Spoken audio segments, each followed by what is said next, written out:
সমাজে এমন দেখা যাচ্ছে রে সন্তান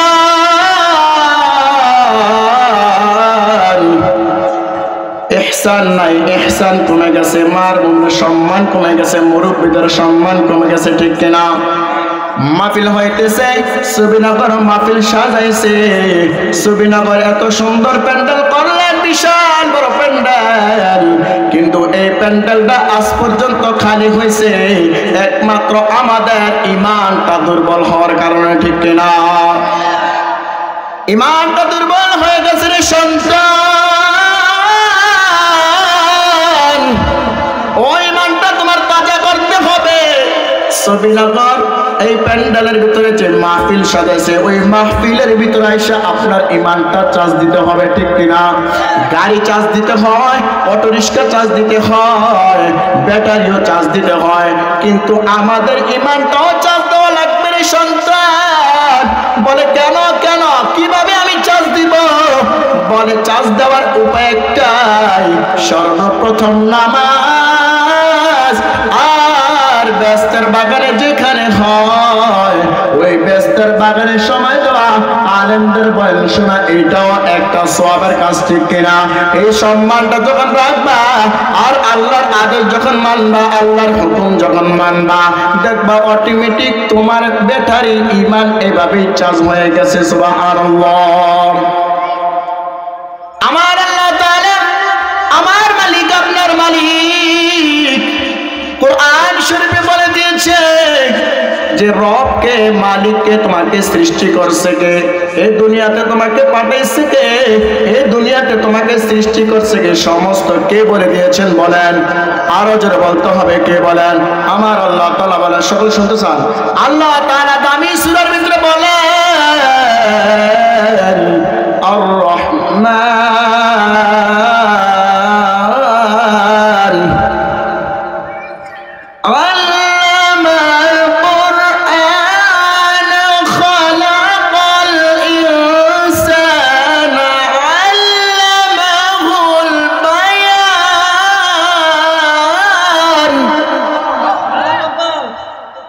আমার আল্লাহ সুন্দর করে জানিয়ে দেয়, আমার আল্লাহ জানিয়ে দেয় আর রহমান। হে প্রভু, আমার বান্দারা শুনে নাও, আমি দয়াময় আল্লাহ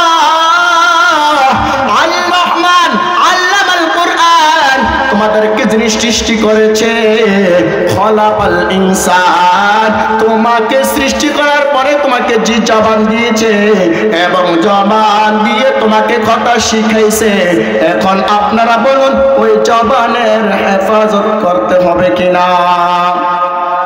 জবানের হেফাজত করি? জবানের হেফাজত করি না। যুবক দেখলে, বুড়া বাবা দেখলে চোখে লাগে না, চোখে কোনো মায়া লাগে না। ওই বুড়া মানুষকে দেয়া, বুড়া মানুষকে চটকানা দিয়ে অপমান করে নিজেকে নিজে বড় ভাবে। আরে যুবক, তুমি ভুলে যেও না, আমার আল্লাহ তাআলা তো বলছে আর রহমান, আমি দয়াময় আল্লাহ আল্লামাল কোরআন, তোমাকে যিনি সৃষ্টি করেছে, এখন বলুন সৃষ্টি করেছে কে? সৃষ্টি করেছে কে? চিৎকার দিয়ে বলতে হবে, কে সৃষ্টি করেছে? আমার আল্লাহ জানিয়ে দেয় আর রহমান, তোমাকে তোমার রব আমি একজন, আল্লামাল কোরআন তোমাকে সৃষ্টি করেছে, খলাকাল ইনসান, এত সুন্দর করে সৃষ্টি করার পর তোমাকে মুখ দিয়েছি, তোমাকে হাত দিয়েছি, তুমি কিছুই হেফাজত করতে পারো না, ইহসান করতে পারো না। আল্লাহ তাআলা ইহসানের কথা বলছে, সবচেয়ে বড় ইহসান হলো মা বাবার উপর, ঠিক কিনা? আমার আল্লাহ জানিয়ে দেয় ওয়াবিল ওয়ালিদাইনি ইহসান, তুমি অবশ্যই ইহসান করবা তোমার মা, তোমার বাবাকে। ও সন্তান বলে নেন, আপনি যদি মাকে সম্মান করেন, আপনি যদি আপনার বাবাকে সম্মান করেন, তাহলে মনে রাখবেন আপনাকে আল্লাহ ভালোবাসবে, ঠিক কিনা? মাকে যদি সম্মান না করেন, মাকে যদি শ্রদ্ধা না করেন, বাবাকে যদি সম্মান না করেন, বাবাকে যদি সম্মান না করেন, তাহলে মনে রাখবেন মার বদদুয়ার ভিতরে মাঝখানে কোনো পর্দা নাই, ঠিক কিনা? বলে কেন কেন? বলে আমার আল্লাহ তাআলা তো বলে দিয়েছে যে তোমার মার দোয়া শুধু যেভাবে আমার কাছে ডাইরেক্ট কবুল হয়ে যায় রে সন্তান, ঠিক তেমনি ভাবে আমার কাছে যেভাবে মনে হয়, তাহলে মনে রাখবা তোমার মার শুধু যদি কবুল হয়ে যায়, ঠিক তেমনি ভাবে ওই মার বদদুয়াটা আমি আল্লাহ কবুল করে নেই। এখন আমরা বলবেন মার সাথে বেয়াদবি করবেন কিনা, বেয়াদবি করবেন কিনা? বলে কেন কেন করব? এই জমানার ভিতরে এমন জমানা আসছে মাকে মানি না, মাকে সম্মান করে না। বলে কাকে সম্মান করো? বলে যখন নতুন একটা বউ ফেলি, মা সন্তান কত কষ্ট করে লালন পালন করলো, এই লালন পালন করণে একটা জিনিস সবুজ সন্তান, আপনি একটা জিনিস ভাববেন, যখন মার মনে কষ্ট দিবেন ওই চিন্তাটা মাথার ভিতরে আনবেন। বলে কোন চিন্তাটা আনবো? ওই চিন্তাটা যদি মাথায় আনেন, কখনো সাহস করবেন না মাকে কষ্ট দেওয়ার জন্য। প্রথমত শুনে নেন, মাকে যখন কষ্ট দিবেন সর্বপ্রথম ভাববেন আজকে যে আমি বউ পাইলাম, এই বউয়ের কথা শুনলাম মাকে মারধর করলাম, এই বউয়ের কথা শুনলাম মাকে অপমান করলাম, তাহলে মনে রাখতে হবে আমি এই বউ কোথায় থেকে পাইছে। আমার মনে রাখতে হবে আমার মা যদি আমাকে না পালতো, আমি আজকে বউয়ের চেহারাটাও দেখতে পারতাম না, ঠিক কিনা? কথা কি ঠিক কিনা? বলে মা কষ্ট করে লালন পালন করছে, এই জন্য আজকে আমি ওই বইয়ের চেহারা দেখতে পারতেছি, সন্তানের চেহারা দেখতে পারতেছে। আর যদি মা যদি কষ্ট করে লালন পালন না করতো, তাহলে আমি বউকে দেখতে পারতাম না, ভাইকে দেখতে পারতাম না, সন্তানকেও দেখতে পারতাম না। ও যুবক সন্তান, আমার আল্লাহ তাআলা তো সাহাবীদের কখনো ছাড় দেয় না, আমাদেরকে কিভাবে ছাড় দিবে? মাগরিবের পরে একজন আপনাদের সম্মানিত খতিব হযরত মাওলানা মুফতি আবু হানিফ আশরাফী সাহেব বয়ান করে গেছে, এমন বয়ান করছেন, কত সুন্দর করে বয়ান করলেন। বলে কিতা করছে?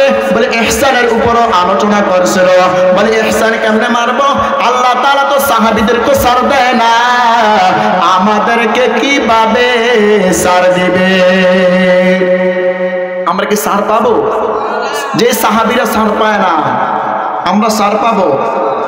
মাগরিবের পরে হযরত আলোচনা করছিলেন যে আল্লাহ যদি নিজ স্বেচ্ছা মাফ না করে, তাহলে কি আমরা কেউ মাফ পাবো?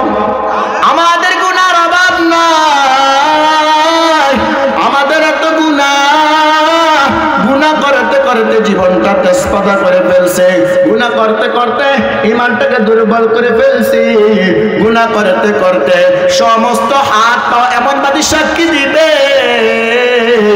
তখন আপনি নিজে মাঠে দাঁড়িয়ে যাবেন, আপনার মুখ দিয়ে কোনো কথা বলবে না, আর শুধু মুখ দিয়ে একটা কথা বের হবে, লাব্বাইক আল্লাহুম্মা লাব্বাইক, লাব্বাইক লা শারীকা লাক লাব্বাইক, ইন্নাল হামদা ওয়ান নি'মাতা লাকা ওয়াল মুলক লা শারীকা লাক, লা শারীকা লাক। ও আল্লাহ, আমাকে ক্ষমা করে দেন, আমি হাজিরা দিলাম, হে আল্লাহ আপনি যে আমাকে জমিনে পাঠাইছেন, এই জমিনে আমি এখনো আছি, কিন্তু হাজিরা দিবেন, কোনো লাভ হবে না, লাভ হবে না। বলে কেন কেন? বলে সাহাবীরা অন্যায় করছে, ছাড় পায় না। হযরত আব্দুল মালিক রাদিয়াল্লাহু তাআলা আনহু ওনার মাকে যখন কষ্ট দিতেন, ওই মাকে কষ্ট দেওয়ার পরে আল্লাহ তাআলা অবশ্যই সন্তানকে ফল দেখায় দিছে। বলে কেমনে দেখায় দিছে? বলে এমন ভাবে দেখাইছে, হযরত মালিক রাদিয়াল্লাহু তাআলা যখন কলেজে পড়াইলেন, স্কুলে পড়াইলেন, ও মা কষ্ট করে লালন পালন করলো, নিজে না খাইয়া সন্তানকে খাওয়াইলো, নিজে ডিম খাইতো, মা খাইতো না, সন্তানকে খাওয়াইতো। এত কষ্ট করে লালন পালন করার পরে ওই সন্তান বউ পাইয়া মাকে অত্যাচার করছে। বলে হুজুর আজকে শুনে না, মাকে কষ্ট দিব, আমি বলবো আপনি মাকে কষ্ট দেন, কোনো সমস্যা নাই, কিন্তু ভাই মাকে যখন কষ্ট দিবে সর্বপ্রথম ভাববেন এই মার কারণে দুনিয়াটা দেখছেন। বলে কেন কেন? আল্লাহ তো আমাকে দুনিয়াটা দেখাইছে, আল্লাহ কি আমাদেরকে আকাশ থেকে ইটাইয়া ফালাইছে না? ইটা ফালাইছে, একটা উসিলা আছে না? উসিলাটা হলো মা।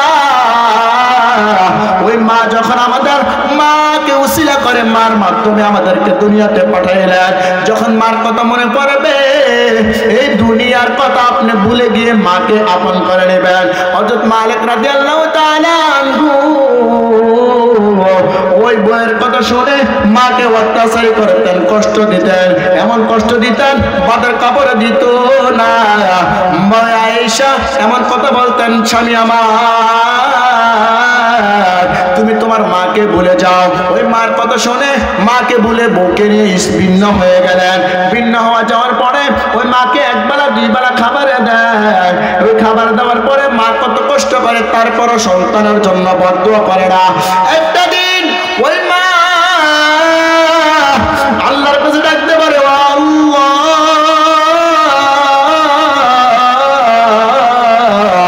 আল্লাহ আমার সন্তানটা আমাকে কষ্ট দেয়, মারধর করে, আপনি শোনেন না, আপনি আমার সন্তানকে একটা পুত্র দান করেন, তখন আমার সন্তান বুঝতে পারবে মার মর্যাদা কেমন, বাবার মর্যাদা কেমন।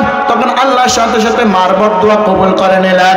মার দোয়া কবুল করে নিয়া ওই সন্তানকে একটা পুত্র দান করে দিলেন। সন্তানকে পুত্র দান করার পরে একদিন, 2 দিন, 3 দিন, 5 দিনের পর, 6 দিনের পর যখন সন্তানকে নিয়ে স্ত্রী খেলাধুলা করতেছে, তখন এই স্বামী ঘরে আসলো, দুনিয়ার কাছ থেকে কাম করে ঘরের ভিতরে গেল। যাওয়ার পরে বলতেছে, ওই স্বামী, ওই স্ত্রী আমার এখনো পর্যন্ত ঘুমাও না, এখন যে তুমি হজাক হয়ে রেছ, কেন তুমি ঘুমাও না? স্বামী আমার তুমি বুঝতা না। বলে আমি কি বুঝবো না? বলে যার বাচ্চারা আসছে সে বুঝছে, এই বাচ্চারা 10 মাস 10 দিন আমার পেটে গর্ভধারণ হয়েছে, ঠিক কিনা? কিভাবে মাকে কষ্ট দাও? যে মা 10 মাস 10 দিন গর্ভধারণ করার পরেও আপনাকে দুনিয়াতে প্রেরণ করে সুন্দর করে আনার পরেও কি বলছে, ওই শুনে না ও যুবক সন্তান, বইয়ের কথা তুমি মারো, মনে রাখবা তুমি যখন ঘরে প্রস্রাব করে দিতা, ওই মা প্রস্রাবের জায়গা থেকে তোমাকে সুন্দর করে ঘুমাইতো, শুকনা জায়গার ভিতরে ঘুমাইতো, মা প্রস্রাব জায়গার ভিতরে ঘুমাইতো, আর ওই মা প্রস্রাবে ঘুমায় সন্তানকে শুকনা জায়গার ভিতরে ঘুমাইতো, ঠিক কিনা? এখন বলেন মার এতটুকু খেদমত করার পর ওই মালিক মার সাথে বেয়াদবি করে বললেন, আল্লাহ তাআলা যখন পুত্র দান করলেন, 1 দিন, 2 দিন, 3 দিন স্ত্রী কাছে এসে যখন দেখলেন স্ত্রী সন্তানকে এত সুন্দর করে আদর করলেন, ওই আদর করার পর সাথে সাথে মালিক আর দেরি না করে মার দরজায় রওনা হয়ে গেলেন। তখন ওই মালিকে তাহাজ্জুদের নামাজে দৌড় পড়লেন, তাহাজ্জুদের নামাজের ভিতরে মুনাজাত ধরলেন। মুনাজাত ধরে বলতেছে, ও আল্লাহ আমার সন্তানকে বুঝার তৌফিক দান করে দাও, আমার সন্তানকে হেদায়েত দান করে দাও, এই বিষয়ে দোয়া করতেছে, আল্লাহর কাছে দোয়া করতেছে। ঠিক দোয়া করার পরে আর ওই দিক দিয়ে মালিকে বলতেছে, দৌড় পড়ে আসছে, আয়েশা বলতেছে, ও আম্মা